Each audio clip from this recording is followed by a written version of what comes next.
मैथिली शरण गुप्त को जो पाना था वो पा चुके हैं। अब मैथिली शरण गुप्त को जो है ना और कुछ पाने की इच्छा नहीं होना चाहिए।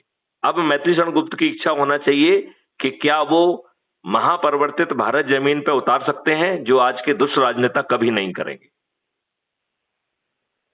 तो लिहाजा मेरा सोचना है कि मेरा ये भी सोचना है कि हमें दुष्टता के ऊपर बात करने की बजाय यदि हम जोड़ने के उससे काम बना लेते हैं तो हम खुद नियम कानून बदल देंगे।